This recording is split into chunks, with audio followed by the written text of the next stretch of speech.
Bismillahirrahmanirrahim. Bismillahirrahmanirrahim. Je crois que ça ne marche pas encore. C'est bon? Bonsoir tout le monde. C'est un plaisir d'être là et puis à mon tour de vous remercier de venir de loin, parce que si vous n'avez pas le droit. Moi aussi je ne viens pas de là-bas. Moi aussi j'ai fait le déplacement. De pouvoir le plaisir d'être avec vous aujourd'hui et de vous parler. Je viens de Casablanca et je repars sur Casa juste après mon intervention. Et je crois que c'était important pour moi de venir et d'encourager ce genre d'initiative. Alors, félicitations à vous tous.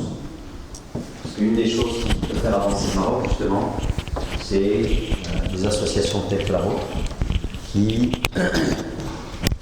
des associations que la vôtre, parce que c'est un espace de partage, un espace de réflexion, et Dieu sait qu'on a besoin de réflexion au Maroc, surtout dans des moments aussi agités.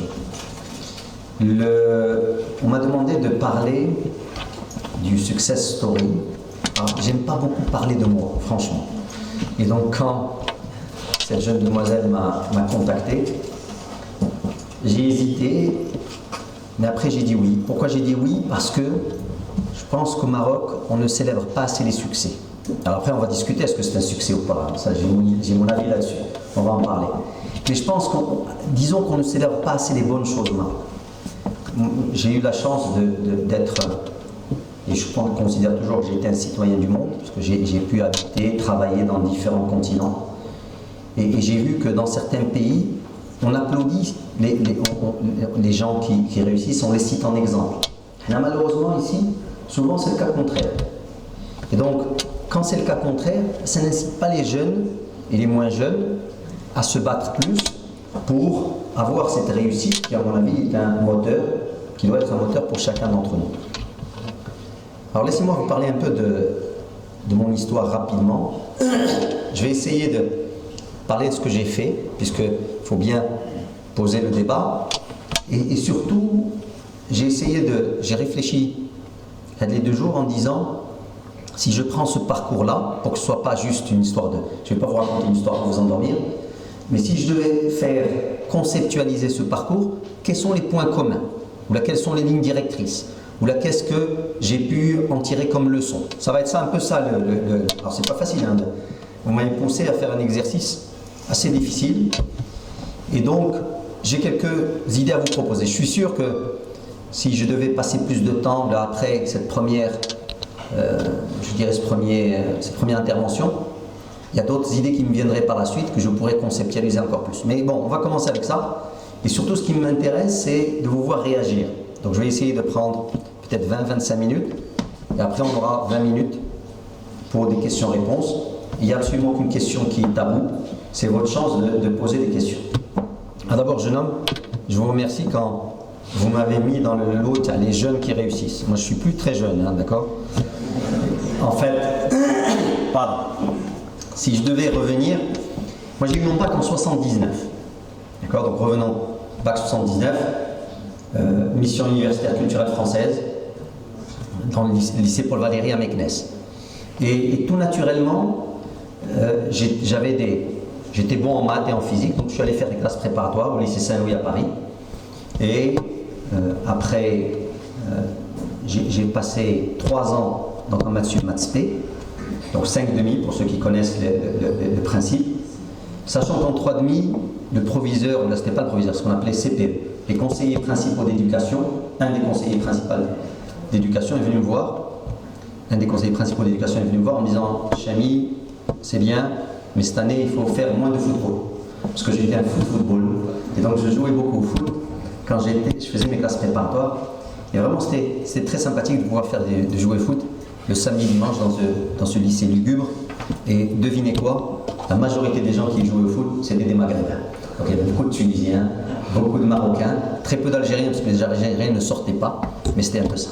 Donc après, j'ai intégré, c'est un peu le jargon, donc j'ai fait mes 3 années d'ingénieur à l'école centrale de Paris, qui est une des meilleures écoles d'ingénieurs en France. Quand je regarde un peu Centrale, je pense que ça a été vraiment une formation d'ouverture d'esprit plus que d'autres choses. Ce qu'on appelle des ingénieurs pluridisciplinaires, c'est-à-dire des ingénieurs à qui on donne les outils pour pouvoir vraiment aborder les problèmes de la vie. Mais vraiment, j'estime que je n'ai pas vraiment acquis, ou là, je n'ai pas maîtrisé un des domaines, les métiers de l'ingénieur, d'accord, ou là, un des métiers de l'ingénieur, parce que c'est pas vraiment spécialiste, c'est assez généraliste. Et donc, quand je regarde un peu sur la classe préparatoire et sur Centrale, je pense que les années les plus formatrices ont été les années de Maths Sup, Maths Spé. Parce que c'est des années où on travaille énormément, et donc ça nous a appris la rigueur, ça nous a appris de travailler sous pression. Donc, quand vous arrivez après, des années plus tard, dans un ministère et vous travaillez 12 heures par jour, franchement, c'est rien du tout, quoi. Vous êtes à moitié employé à mi-temps. Donc, si vous voulez, ça c'était vraiment très très important. Je suis rentré au Maroc, j'ai travaillé pendant 2 ans comme ingénieur de production, donc vraiment dans l'industrie, dans une société qui s'appelait Frumat. Je ne sais pas si vous connaissez Frumat. Frumat, c'est eux qui, vous êtes trop jeunes pour vous souvenir de Sensus. Ça c'était la boîte qui a fait le premier jus d'orange et qui a ensuite fait Miami. Miami que vous devez connaître parce que c'est de votre génération. Et Miami a été vendu ensuite à Coca-Cola. Donc j'ai travaillé pendant 2 ans chez Frumat en tant qu'ingénieur de production. Donc j'allais à l'usine, je faisais des bilans de production, je regardais vraiment la vraie vie industrielle. Et là, au bout de 2 ans, et en fait je le savais, même franchement, et je vais revenir sur cette histoire, est-ce qu'on sait où on va? Je me suis dit, en tant qu'ingénieur, on est sur un bateau, on sait comment le moteur du bateau fonctionne, mais on ne sait pas où le bateau va aller. Et donc ça m'embêtait d'être dans un bateau sans savoir où je vais aller.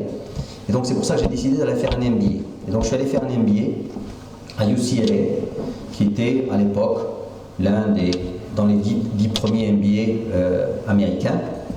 Et là, j'ai beaucoup travaillé, ça m'a rappelé un peu la Sup, la Spé, mais un travail beaucoup plus intelligent parce que c'était pas du bachotage comme on faisait, des exercices, mais c'était beaucoup de case studies, beaucoup de travail en groupe, beaucoup de stratégies, des choses qu'on aime, quoi. Parce que quand on fait des maths et de la physique, on n'aime pas forcément les maths et de la physique, mais on est obligé de les faire. Là, quand on fait de la stratégie ou de la finance ou du marketing, c'est vraiment des choses qu'on aime et donc on est très absorbé aussi par ce genre d'activité. Je vais vous raconter une anecdote. Encore, je suis franchement un peu, allez, je rougis intérieurement parce que j'aime pas, comme je vous l'ai dit, parler de moi, mais là c'est l'exercice qui le veut. Je me souviens que à la fin des 2 ans le MBA, on salive avec les robes noires qui sont typiques aux universités américaines, et on a les 10 premiers de la promo qui se tiennent à un endroit où les autres se tiennent un peu plus loin. Et donc j'étais parmi les 10 premiers de la promo. Je me souviens exactement mon classement, et donc j'étais parmi ces 10 là. Et il y a un Américain qui vient me voir et il me dit, Ahmed, you are in the wrong place. Ahmed, tu ne trouves pas au bon endroit. Je dis, ah bon, pourquoi? Il me dit, parce que ça, c'est les 10 premiers. Je dis, mais moi, je suis sur la Dean's List, ce qu'on appelait la Dean's List. Il dit, mais c'est pas possible, tu as joué au foot avec nous, tu es sorti en boîte avec nous, etc. Comment tu fais pour être sur la Dean's List? Voilà, je referme ces petites parenthèses, ça m'avait vraiment fait plaisir à l'époque. Et la meilleure de toutes, c'est que parmi les 10, la lettre alphabétique qui est C chez Ami faisait que j'étais le premier à faire rentrer la promo, le Flanfi, et je pense avoir bien représenté le Maroc, parce qu'à l'époque j'avais un camarade qui faisait l'MBA avec moi qui s'appelait Louay Nazar, et Nazar c'était le fils le ministre du pétrole saoudien, des années 87, etc. Et donc son père était là, était venu pour la graduation, et il m'a dit Sharafti l'arabe. Donc ça m'a vraiment fait plaisir. Merci. Alors, ensuite, je reviens au Maroc. J'ai travaillé pendant 2 ans dans une petite structure qui faisait du lait et des dérivés laitiers. Donc vraiment, c'était une entreprise qui avait besoin de ce qu'on appelle un turnaround. C'est-à-dire, elle était en difficulté financière. Donc pendant 2 ans, vraiment, ça fait un peu difficile. J'ai travaillé là-dedans. Et en parallèle, j'avais des amis qui m'avaient appelé juste avant que je rentre de Los Angeles pour me dire, est-ce qu'on ne crée pas ensemble une structure pour représenter une base de données américaine qui s'appelait Oracle à l'époque. Et donc j'avais dit d'accord. On était 3. On a créé la structure à Casablanca. Moi je travaillais à Fès pour ne pas alourdir justement les salaires. Ça, vous pouvez retenir ça comme leçon. Ça c'est l'entrepreneuriat. Je sais que vous êtes très porté sur l'entrepreneuriat. J'en toucherai un mot tout à l'heure. Donc pour ne pas alourdir la structure, mes 2 camarades, eux, avaient un salaire. Et moi, j'avais un salaire sur l'autre société à Fès. Et j'avais ce deal avec les dirigeants, c'est que je travaillais lundi, mardi, mercredi, jeudi à Fès. Jeudi soir, je prenais ma voiture. Je venais travailler vendredi, samedi à Casablanca avec eux. Et ça me permettait d'avoir le dimanche comme jour de vacances. Et j'ai fait ça pendant 2 ans, pratiquement. Et au bout d'un certain moment, si vous voulez, après 2 ans, on a eu une autre opportunité de créer une deuxième boîte, toujours dans l'informatique, qui devait être le distributeur de Microsoft. Donc à ce moment-là, j'ai démissionné de Fès et je suis venu m'occuper de ce distributeur de Microsoft qui s'appelait à l'époque Distrisoft. Pendant que mes 2 camarades restaient sur l'autre structure, Oracle, qui s'appelait à un moment BCE, Ben Melk Shamil Hariri, et qui est devenu Omnidata. Et donc aujourd'hui, ces 2 structures, moi j'y suis plus parce que 2 ans plus tard, Microsoft décide de venir au Maroc et me font une proposition pour rentrer chez Microsoft. Mais une des conditions, c'était que je ne sois pas jugé parti, donc je ne pouvais pas rester dans la structure de distribution en tant qu'actionnaire. Souvenez-vous de ça, les conflits d'intérêts, c'est pas bon. Et je vais revenir, il faut toujours éviter de se retrouver en conflit d'intérêts. Et donc j'ai cédé mes actions à mes anciens partenaires et je suis allé travailler chez Microsoft. Franchement, au départ, j'ai dit non. Ça, c'est une autre petite anecdote. J'ai dit non parce que je me suis dit, moi aujourd'hui, je suis entrepreneur, j'ai ma propre boîte. Le matin, quand je me lève et je viens au bureau, je voyais ma porte du bureau et si jamais elle ne me plaisait pas, j'avais envie de la repeindre en jaune, ben je pouvais la repeindre en jaune. Si j'avais envie de la brûler, je pouvais la brûler. Si je rentrais chez Microsoft, je devais absolument suivre la couleur que me posait Microsoft et je ne pouvais pas la brûler. Donc, j'ai dit non et en réfléchissant un peu plus, je me suis dit finalement, faire de la distribution alors que Microsoft est là, ça va vraiment être je vais être un box mover, je vais rien faire que faire de la distribution bête et méchante. Et donc j'ai décidé de partir et de rejoindre Microsoft. Ça c'était en 1993 et j'ai eu 11 ans de carrière chez Microsoft qui étaient franchement 11 ans fabuleuses. J'en garde un souvenir magnifique parce que d'abord 11 ans ça peut paraître long et je crois que je me serais embêté même dans une boîte aussi grande que Microsoft. J'ai eu la chance d'être basé en 3 endroits différents sur ces 11 ans-là. J'étais basé au Maroc d'abord, où j'étais responsable de l'Afrique du Nord. Donc ça c'était de 93 à 96. En 96, j'ai été promu pour aller à Dubaï, où j'étais responsable du Moyen-Orient et de l'Afrique du Nord. Pour des raisons personnelles, j'ai demandé à revenir à peu près 1 an et demi après, ou 2 ans après, donc je suis revenu. Et en 2001, je suis revenu responsable de l'Afrique Nord, Centre et Ouest. Et après, en 2001, je suis parti à Singapour en tant que responsable de la région d'Asie du Sud-Est. Et alors, franchement, comme je vous l'ai dit, une entreprise extrêmement fast-moving, qui bouge très rapidement, beaucoup de pression, mais en même temps beaucoup de challenges et de défis. On avait chaque année de nouveaux produits, chaque année de nouveaux concurrents qui disparaissaient l'année suivante. Travailler en Afrique centre et ouest, c'est-à-dire aller dans des pays aussi divers que le Nigeria, avec des anecdotes qu'il me faudrait vraiment 24 heures pour les raconter, aller au Ghana, aller en Côte d'Ivoire, aller au Sénégal. Donc toute cette réflexion sur l'Afrique aujourd'hui, qui est très importante, et je pense que le Maroc peut la faire, nous étions l'un des pionniers à le faire à l'époque à Microsoft, où nous avions installé un centre régional pour l'Afrique à partir de Casablanca. Et l'Asie du Sud-Est, alors Dubaï aussi très intéressant parce que Dubaï, on sillonnait, on couvrait tout le Moyen-Orient, et donc les bureaux d'Égypte, c'est moi qui les avais ouverts à l'époque, bureau d'Oman, etc. Donc vraiment beaucoup si vous voulez, d'exposition à un univers extrêmement varié. Je me souviens, c'est comme anecdote, le jour où je suis arrivé à Dubaï, donc en tant que nouveau responsable de cette région, je me suis dit il faut qu'on aille voir les partenaires de Microsoft. Parce que Microsoft a un modèle qui est un modèle de vente indirecte. Microsoft ne vend jamais en direct, elle passe par des revendeurs et distributeurs. Et donc, je me suis dit, il faut absolument qu'on aille voir ces revendeurs. Donc, on va à Abu Dhabi, à une centaine de kilomètres de Dubaï, chez l'un des plus grands revendeurs qu'ils avaient de la place, habillé bien sûr en tenue émirati.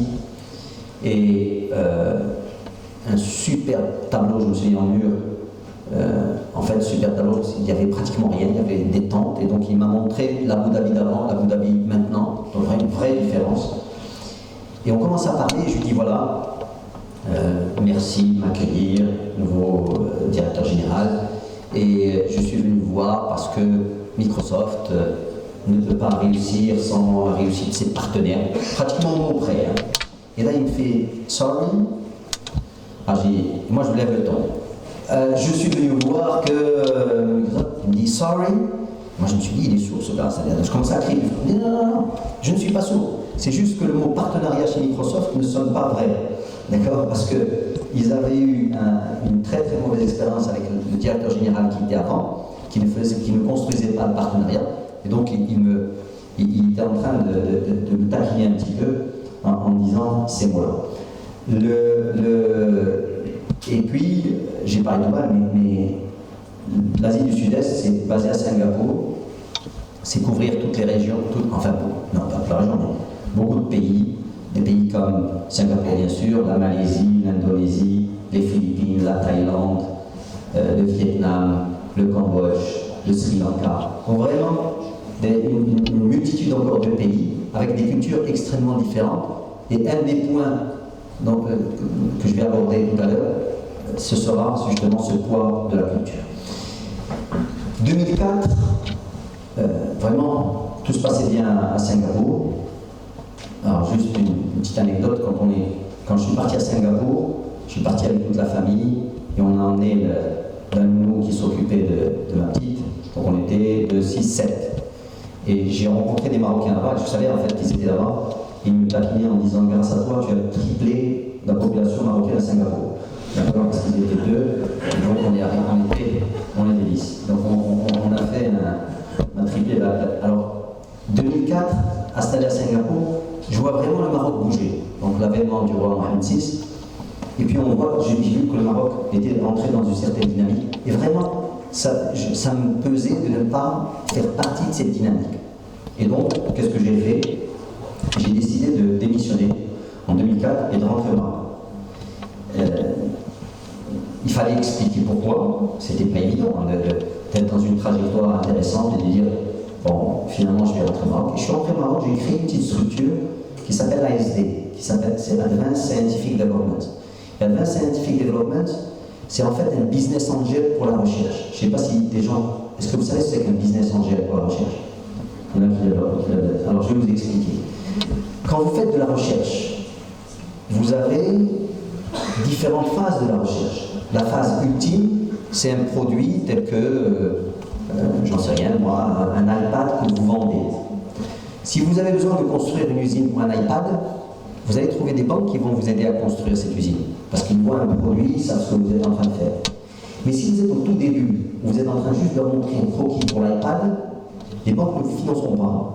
Et même ce qu'on appelle les fonds de capital risque ne vous financeront pas. Les fonds de capital risque vous financeront à partir du moment où vous avez un prototype.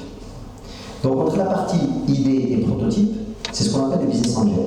C'est-à-dire ce sont des gens, souvent, qui croient en la recherche, qui vont mettre de l'argent personnel et qui vont permettre d'avoir l'éclosion de ces produits-là. Moi, ce que j'ai fait, donc je suis rentré, j'ai créé ces structures-là, j'ai mis un peu d'argent, pas mal d'argent qui venait de mes économies, des stock options chez Microsoft, et j'ai commencé à faire un peu le tour du Maroc, des universités, pour trouver des chercheurs marocains qui avaient des idées intelligentes, qui avaient besoin justement de cet argent-là pour finir leur recherche, déposer des brevets. Et c'est ce que j'ai fait, et on a déposé 5 brevets. D'accord? Et là, on est dans une phase. Alors, quand je suis rentré au gouvernement, j'ai arrêté, j'ai gelé l'activité d'ASD pour qu'il n'y ait pas de conflit d'intérêts. Là, comme je ne suis plus dedans, j'ai ressorti les brevets et nous sommes, par exemple, sur un produit, on va rentrer bientôt en phase clinique au Maroc. Ce sera la première fois qu'il va y avoir je je dirais, un produit pharmaceutique avec des essais cliniques basés sur la recherche marocaine. Nous sommes sur un produit aussi que nous avons lancé qui concerne un additif pour aliments de volaille. Et donc là, ça marche. Nous avons eu l'autorisation de l'ANSA et nous avons créé une petite unité de production. Donc des choses assez intéressantes. Mais quand j'ai lancé ASD, franchement, vous savez, faire le tour des universités, ça va vous prendre 2-3 mois. Trouver des chercheurs, vous le faites pendant ces 3 mois. Quand vous avez des chercheurs et que vous essayez de les aider, vous les aidez pendant un jour. C'est-à-dire vous vous rencontrez, ils ont un problème, ils vous montrent, vous financez, ou bien vous avez un brevet, il faut trouver un avocat, un bureau d'avocat. Mais pendant toute la période où eux font leurs essais, vous êtes inutile. Donc pendant toute cette période-là, je me suis ennuyé. Et donc, s'il y a quelque chose que je ne supporte pas, c'est de me retrouver sans rien faire. Et donc j'ai accepté à l'époque la proposition d'aller travailler pour le groupe CRM en tant que directeur général. Et donc j'ai fait cette partie-là jusqu'en 2007. Et en 2007, on m'a proposé d'entrer au gouvernement, donc je suis entré au gouvernement, 2007-2011, au ministère de Commerce, d'Industrie et de Nouvelles Technologies, et en charge de l'investissement. En 2011, vous vous souvenez ce qui s'est passé avec un mandat écourté d'1 an à cause du printemps arabe du 9 février. Et donc je suis allé me présenter à Fès et pour passer pour l'élection législative. Et donc je suis député de la ville de Fès depuis novembre 2011. Et depuis novembre 2011 à aujourd'hui, je fais de la politique, donc en tant que député. Franchement, c'est très difficile d'être député ici au Maroc. Parce que les gens ne comprennent pas qu'un député, c'est de la représentation. Pour eux, un député, c'est de l'intermédiation. Un député, c'est du travail de proximité. C'est-à-dire, la personne a un problème d'électricité, il pense que c'est le député qui peut résoudre son problème. Il a un problème d'assainissement dans un quartier, il pense que c'est le député. Alors c'est la différence entre les conseils communaux, les conseils municipaux et la députation. J'ai vraiment des gens qui m'appellent parce qu'ils veulent que sa belle-sœur soit transférée de tel endroit à tel endroit, d'autres qui m'appellent parce que. Alors, la seule chose que je n'ai pas eu encore, c'est quelqu'un qui veut que j'intervienne dans son couple. Hein. Franchement, c'est la seule. Un jour, je me souviens, un samedi soir, 10 coups d'appel, 10 appels téléphoniques. Samedi soir, il était minuit 30. C'était au tout début, et puis je ne voulais pas répondre. Et mon épouse me dit, attends, peut-être que c'est urgent, je réponds. Donc je réponds. Et j'entends une voix au fond. Allô, c'est Ahmed. Salam alaikum. قال لي اخص بولادو ديال البوليس ديالكم يطلقوني. Je dis شكون انت؟ قال لي انا مناضل من فاس. سون بوس مناضلين. داكور. وفين؟ قال لي انا في الحبس. يقول مالك؟ قال لك قبضوني قال لك انا شاب. Franchement réel, hein, et au mot près. Et je vous en ai des tas d'histoires comme ça. Ce qui fait que c'est vraiment un métier très très difficile, d'accord, que d'être député au Maroc. Alors il y a des moments de satisfaction, parce qu'il y a des moments où vous travaillez par exemple pour un quartier ou pour une association donnée. Par exemple, à un moment, j'ai eu des artisans de Fès qui se plaignaient des importations de Chine, l'artisanat, soigné, et donc on a travaillé avec la douane pour arrêter cela. Donc ça c'est bien. Vous avez un autre exemple où vous avez des gens du quartier qui ont un problème avec l'enseignement. Donc ils n'ont pas de prof. Vous intervenez, ça c'est bien. Vous avez des problèmes au niveau de la santé publique, donc ça c'est bien. Donc il y a des choses où vous pouvez intervenir et qui sont bien. Mais franchement, comme ça, c'est beaucoup de frustration. Donc avec ce job de député, je me suis dit, il faut que je m'occupe aussi, parce que ça ne fait pas vivre un job de député comme vous le faites normalement. Et donc, j'ai relancé ASD, ce dont je vous avais parlé, donc quelques entreprises, pour faire les produits à dos dont je vous ai parlé. Alors maintenant, j'ai essayé un peu de leçons communes à tout cela. Première des choses, la destination est inconnue au départ. C'est-à-dire aujourd'hui, vous savez, c'est très rare je pense, ça existe. Je crois que Hollande disait à son père un jour, je vais devenir président de la République. Il est devenu président de la République. Mais moi, je suis convaincu, là c'est mon cas, et je suis convaincu que pour la plupart des gens, franchement, la destination est inconnue au départ. Alors, il faut faire quoi alors? C'est là où moi je dis, il faut être déterminé. D'accord? La détermination est très très importante. Quand vous avancez, assurez-vous que vous restez déterminé, quelles que soient les choses. Deuxième des choses, travailler. Je dis toujours que si vous me demandez si je devais choisir une seule raison pourquoi on peut parler de succès, je vous dirais travail, travail, travail. D'accord? Et à mon avis, un troisième point qui me semble fondamental, c'est le sens de l'éthique. Il ne faut pas céder à la facilité. Plusieurs fois, on peut faire des compromissions avec soi-même, c'est terrible quand on fait des compromissions avec soi-même. Parce que parfois les gens se disent, tiens c'est facile si je fais ci, peut-être c'est facile sur le coup, mais ce n'est pas sur le long terme, franchement ce n'est pas les bons choix. Donc il faut rester, il faut accepter qu'il y ait des moments difficiles, et je vais en parler, mais cette idée-là de je ne sais pas où je vais, mais je reste déterminé, je travaille beaucoup, je garde mon sens de l'éthique et mon éthique, et bien, je pense que ces choses-là vous mèneront à bon port. Il faut un peu de chance aussi. Il faut qu'à un moment ou à un autre, alors on peut l'appeler la chance, on peut l'appeler le qadar, on peut l'appeler ce que vous voulez.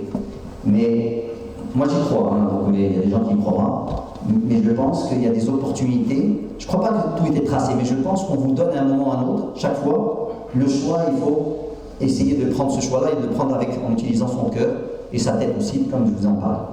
Troisième chose, le chemin, quand on le fait, est chargé et semé de satisfaction. Par exemple, quand Yazri m'a appelé pour me dire, écoute, là on te propose de rentrer au gouvernement avec nous, j'ai ressenti de la satisfaction. Bien qu'au départ, je peux maintenant dire, il m'a appelé pour me dire, on te propose un poste de gouvernement. Je dis très bien, il me dit au poste du ministère de l'Emploi.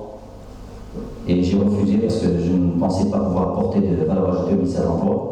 Et donc il a raccroché, pour moi c'était fini. Il m'a rappelé le lendemain pour dire ministère de l'Industrie. Donc c'est là où j'ai accepté. Donc satisfaction. Mais il peut y avoir aussi un chemin où il y a des déceptions. Par exemple, je me souviens, quand j'étais sorti du MBA, j'avais passé 7 entretiens avec les gens de McKinsey. Et à la fin, ils ne m'avaient pas pris. D'accord? Donc ça a été une déception.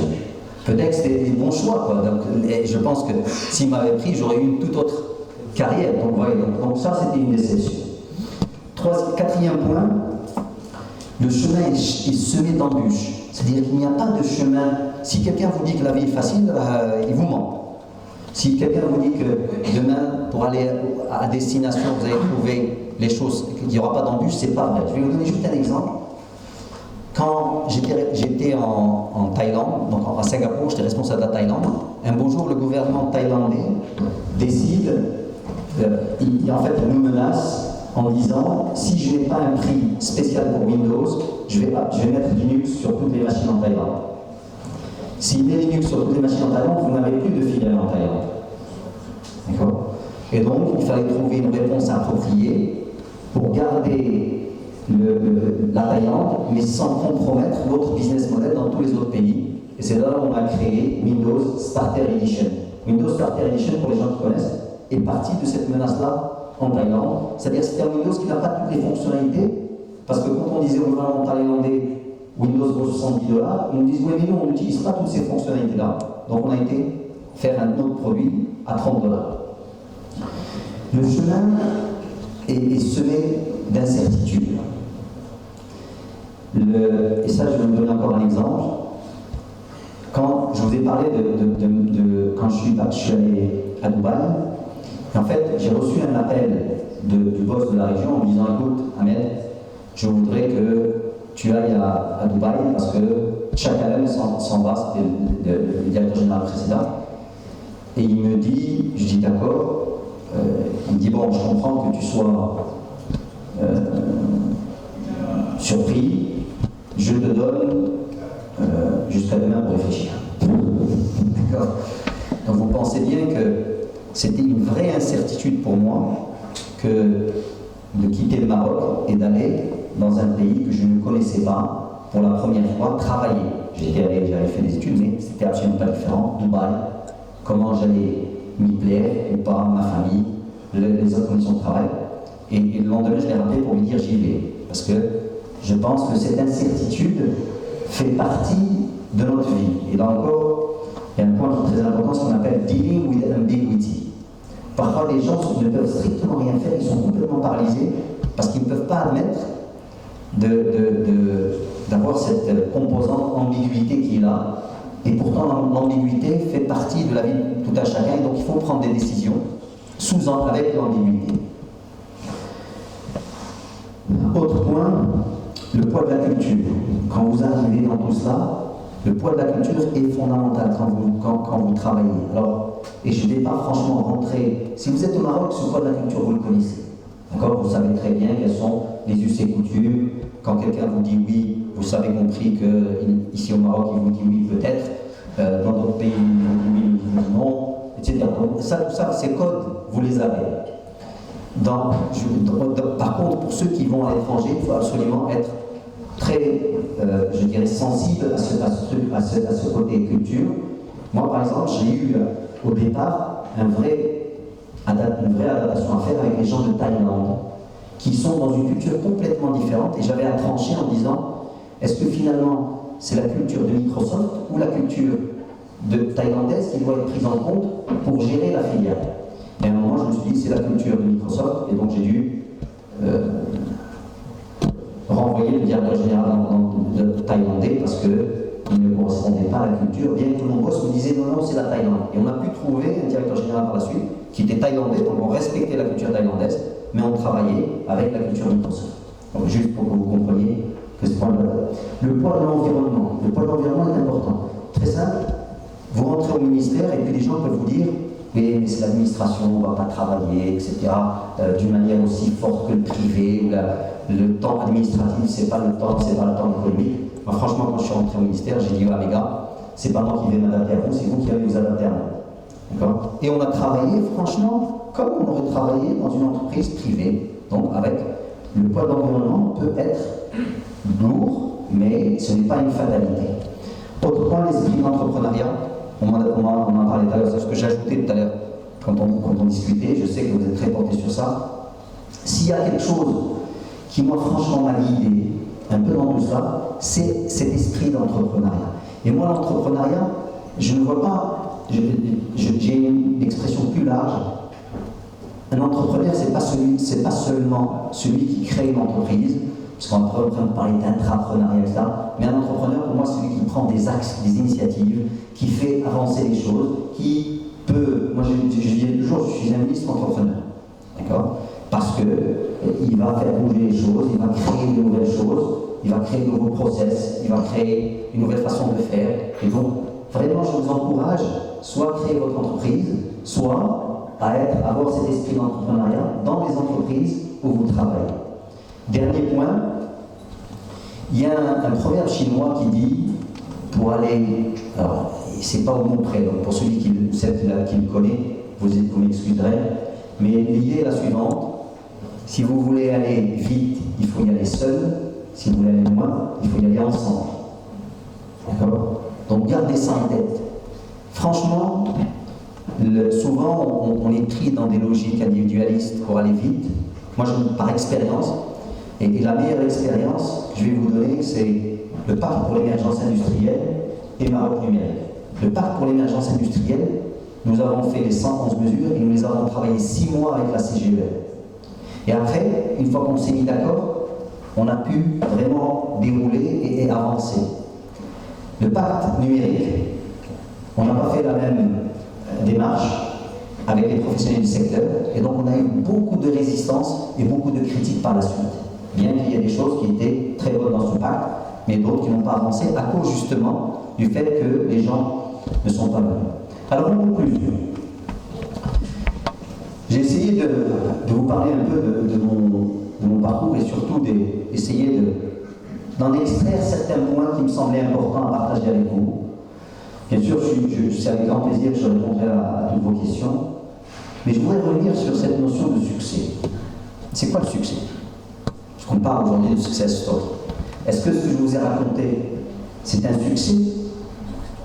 Pourquoi? Est-ce que vous pensez que le succès, c'est d'avoir occupé des postes de responsabilité? Ça peut être ça. Je n'ai pas de réponse, mais je voudrais vous interpeller sur ça. Est-ce que vous pensez que le succès, c'est la possibilité d'avoir dans sa vie l'opportunité de faire bouger les choses? C'est peut-être ça. Est-ce que vous pensez que le succès, c'est avoir de la visibilité? Ça peut être ça. Quand je dis ça peut être ça, ça ne veut pas dire que c'est ma position en personnelle. Si vous me posez la question tout à l'heure, je vous répondrai par rapport à ce que je pense être le succès. Ça peut être ça. Est-ce que vous pensez le succès, c'est d'avoir de l'argent ou de devenir riche? Il y a des gens qui vous diront, ça peut être ça. Vous voyez déjà que ma réponse, moi c'est bon. D'accord? En fait, une des choses qui me semble fondamentale, d'accord, c'est qu'on arrive à être en paix avec soi-même et à être heureux. Moi je pense que c'est ça le véritable succès, parce qu'on n'est pas tous faits de la même manière. Et donc il y a des gens qui vont être heureux parce qu'ils vont avoir de la visibilité, d'autres qui vont être heureux parce qu'ils vont avoir de l'argent, d'autres qui vont être heureux parce que. Il faut être heureux, mais en même temps en paix avec soi-même. Et pour moi, une des choses qui me semble fondamentale, c'est d'arriver à avoir l'opportunité de faire bouger les choses dans le bon sens, parce qu'il y a malheureusement beaucoup de gens qui font bouger dans le mauvais sens. Voilà, je crois que j'ai partagé avec vous cette aventure-là. Merci beaucoup pour votre attention.